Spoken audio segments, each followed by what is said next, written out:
السلام عليكم ورحمة الله وبركاته، ازيكم يا باشمهندسين عاملين ايه؟ معاكم مهندس محمد هشام من قناة محمد هشام اركتكت. ان شاء الله النهاردة هتكون تاني حلقة في سلسلة تعليم السكتش اب. النهاردة يا شباب احنا هنتعرف على شريط الادوات اللي فوق اللي انا بقدر من خلاله اعمل كل المشروع بتاعي، وان انا اقدر ارسم واقدر اغير في الموديل. تمام يا شباب. دلوقتي بالنسبة لبرنامج السكتش اب، انا دلوقتي عايز اعرف ازاي اتحرك جوه البرنامج. انا دلوقتي لسه البرنامج ده انا معرفوش قوي، معرفش ازاي بتحرك فيه، معرفش ازاي بمشي جواه. طيب ايه اللي بيساعدني اتحرك جوه المكان ده؟ عندي الشكل ده او اللي هو اسمه اوربت. الاوربت كأنه سهم لونه احمر وسهم لونه اخضر بيلفوا حوالين بعض. الاوربت ده من اسمه هو عبارة عن ان انا بعمل كليك شمال والف حوالين الاوبجكت بتاعي. فمثلا لو المربع ده هو الاوبجكت بتاعي، انا ارفعه شوية. تمام. هدوس على اوربت وهبتدي ابتدي الف حوالين المشروع بتاعي من خلال الاوربت. طيب علامة الايد دي او البان دي عبارة ان انا عايز اطلع لفوق او عايز انزل لتحت او عايز اجي يمين او عايز اجي شمال.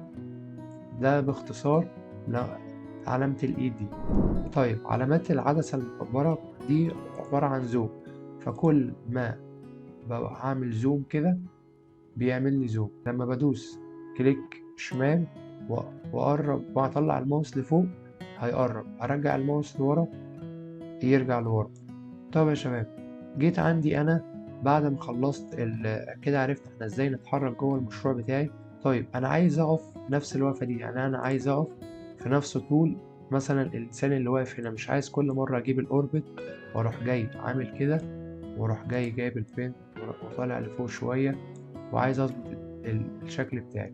باختصار انا اروح على علامة الانسان اللي هنا ده، اروح جاي دايس كده واروح جاي دايس على النقطة اللي انا عايز اقف فيها.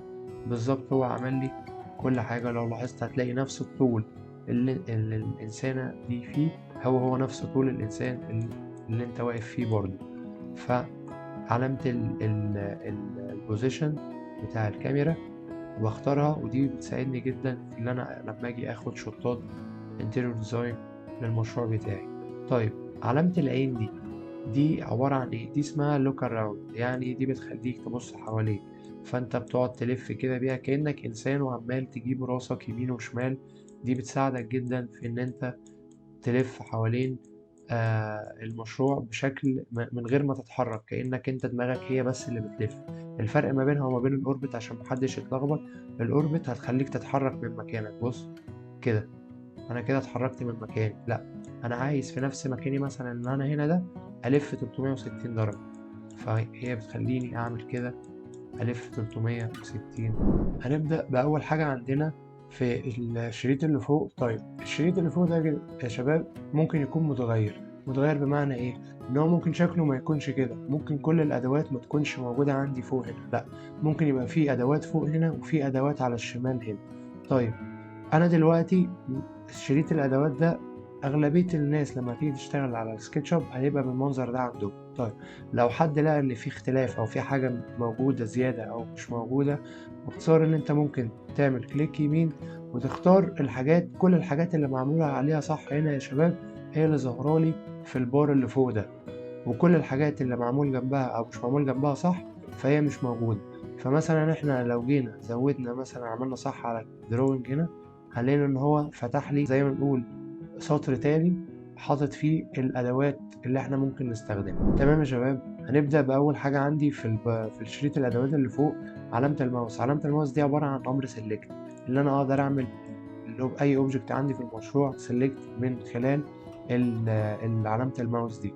طيب علامة الأستيكة اللي جنبها دي من شكلها ومن اسمها بمسح أي أوبجكت أنا عامله سيلكت أو أي حاجة عندي موجودة في المشروع. كنترول زد عشان نرجع اللي احنا مسحناه تاني. وتاني حاجة بعديها هي اللاينز أو القلم. ده اللي أنا بعمل بيه الخطوط بتاعتي. فمثلا أنا عايز أعمل خط كده في الاتجاه الإكس، قصدي في اتجاه الواي. زي ما انتم شايفين يا شباب، لما بمشي في اتجاه الواي الخط بيبقى لونه أخضر. ولما بمشي في الاتجاه العكس يعني سواء السالب برضه بيبقى لونه أخضر، لو مشيت في الاتجاه كده برضه الخط بقى لونه أحمر، ونفس الكلام في الاتجاه السالب. فأنا مثلا القلم ده باختصار وظيفته إن هو أنا عايز أعمل مثلا 5 متر، بكتب 5 وأدوس إنتر، وبعد كده عايز 5، تمام، بعد كده ب5 وأرجع تاني للنقطة عندي. كده أنا عملت شكل المربع بتاعي، وإن هو عندي بقى مظبوط وأنا متأكد منه. طيب إحنا لو جينا بصينا جنب اللاينز هنا هنلاقي في سهم لتحت، لو فتحنا السهم ده هنلاقي إن أنا عندي ممكن يرسم لي لاين، ممكن يعمل لي حاجة فري هاند كأني ماسك بقى قلم فعلا وبشخبط ومش ماشي، يعني مفيش أي حاجة بترجعني، وأروح جاي عامل كده ألاقيه راح عامل لي الشكل اللي أنا عملته على طول. حاجة عندنا يا شباب وهي القرش، اللي أنا إزاي أعمل القرشات بتاعتي. لو أنا جيت بصيت كده وفتحت سهم هلاقي إن أنا عندي قرش متكون من 2 بوينت وعندي 3 بوينت. فإحنا مثلا هنستخدم ال 2 بوينت ده اللي أنا عندي عايز أعمل قرش بمعرفة اللي أنا أعمله. تمام يا شباب، فاخترت مثلا 2 بوينت، وهاجي اختار كده وهاجي اختار كده وابتدي اسحب لفوق. طيب لو جيت لي مثلا ال 3 بوينت هنلاقي ان هو بيقول لي عايز فيرست وعايز الاند، وبعد كده انا لازم اقول له القرش ده هيبقى واقف فين او هينتهي فين. تمام، نيجي للي بعديها يا شباب وهي الشيبس دي اللي هي الاشكال اللي انا ممكن اعملها. فلو جيت برضو جنبها والاقي في سهم ادوس عليه هلاقي عندي الاشكال بتاعتي وهي الريكتانجل، لو انا عندي مربع، عندي دايره، عندي حاجه بوليجون، اختار الشكل اللي انا عايزه واعمله. فمثلا انا اخترت ريكتانجل والاختصار بتاعه ار، فمثلا اخترت كده ورحت عامل مثلا الشكل ده، تمام، ورحت جاي على الامر اللي بعده اللي احنا شايفين كده اللي واقف عليها الماوس، حاجه اسمها بوش اند بول، اللي انا اعمل بيها ارتفاع للاشكال اللي عندي. فمثلا انا عملت خلاص السطح بتاعي ورحت اخترت بوش اند بول، ورحت جاي مختار كده انا لسه ما ثبتش، انا مثلا عايز ارفعها 3 متر، فرحت قايس 3 متر، فكده راح عامل لي الارتفاع بتاعي 3 متر وبقت مظبوط. طيب مثلا انا عايز اروح جاي من جنبه عامل لها عامل جزء جديد منها واروح شدها كده، فبرضه من بوش اند بول، واقول مثلا انا عايزها تكبر تبقى 3 متر كمان، تبقى كده. طب يا شباب كده احنا عرفنا البوش اند بول. نيجي مثلا الاوفست دي من اسمها اللي انا باجي مثلا من ادي سطح كده مستطيل زي ده، خلينا بس نرجع كده، هاجي مثلا للشكل اللي عندي ده هروح جاي عامل اوفست كأني مثلا بعمل سمك الحيطة بتاعتي، نقول مثلا 25 سنتي، واروح عاملها، تمام، راح عامل لي الاوفست بتاعي عادي جدا مفيهاش اي مشكلة.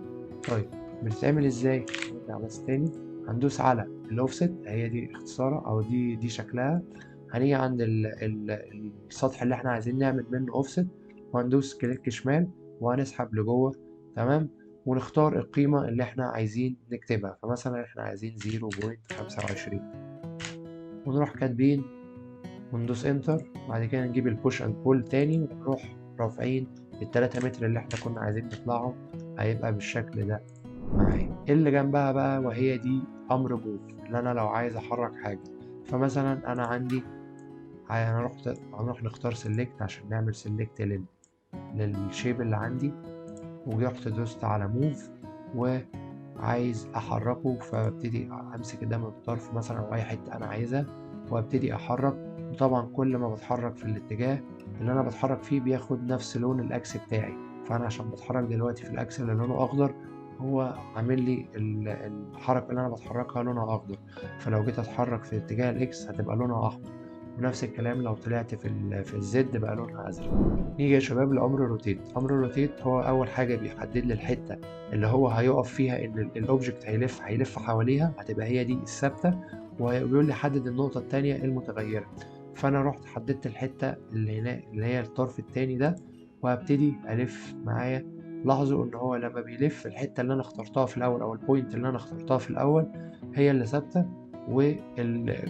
كل الاوبجكت بيتحرك والنقطة دي هي اللي ثابتة مكانها. نيجي لأمر سكيل ده من اسمه اللي أنا بكبر وأصغر الحاجة. طيب لما بدوس أمر سكيل زي ما انتم شايفين عمل حوالين الأوبجكت بتاعي بوينت كده كتير أشد منها أكبر وأصغر براحتي. فمثلا أنا لو أنا عايز أشد من الأطراف عشان كل لما أكبر يكبر بشكل متساوي، أروح جاي شادد كده وهيكبر معايا عادي، سواء برضو من الناحية دي هيكبر معايا عادي. طيب جيت أشده من النص هنا هيكبر في الاتجاه ده، وجيت أشده من النص هنا هيكبر في الاتجاه ده. بقية الحاجات التانية هي عبارة عن حاجات تكميلية. فمثلا زي إيه؟ زي علامة المتر ده طبعا شكله معروف اللي أنا بقيس بيه. فمثلا هاجي عند أنا عايز أقيس من البوينت دي للبوينت دي، فهاجي أقول مثلا من هنا لهنا عايز أعرف كام. هو أول ما وقفت عندها تحت علامة المتر اللي احنا مختارينها يا شباب ظهر لي 7.83. طيب أنا لو العلامة دي ما مش بتظهر لي، هنبص تحت على اليمين هنلاقيها 7.83. طيب نيجي جنب المتر هلاقي حاجة عندي اسمها تكست. التكست دي عبارة عن إن أنا باجي مثلا أقف على سطح معين أو حاجة معينة وأقول له طلع لي من الحاجة المعينة دي كده مثلا، وهقول له إن الحاجة دي اسمها لاين مثلا أو اسمها اتش. تمام كده، وأدوس انتر. تمام، بقت الحاجة دي السهم اللي طالع ده بقى عارف أنا عامل وصف للحاجة اللي عندي دي إن اللاين ده اسمه اتش. نيجي لعلامة الجردل يا شباب. علامة الجردل ده باختصار هو عبارة عن الحاجة اللي أنا بدي بيها الماتيريال. فمثلا أنا السطح ده عايز أعمله خشب، دي أرضية خشب، فبروح أدوس على الماتيريال الوود اللي أنا عايزها. أول ما هدوس عليها جاب لي هو على طول الجردل بتاعي اللي أنا بدي بيه ماتيريال. هدوس كليك هنا الأرض هتتحول كلها خشب. ده كان اللي عندنا النهاردة يا شباب في الحلقة.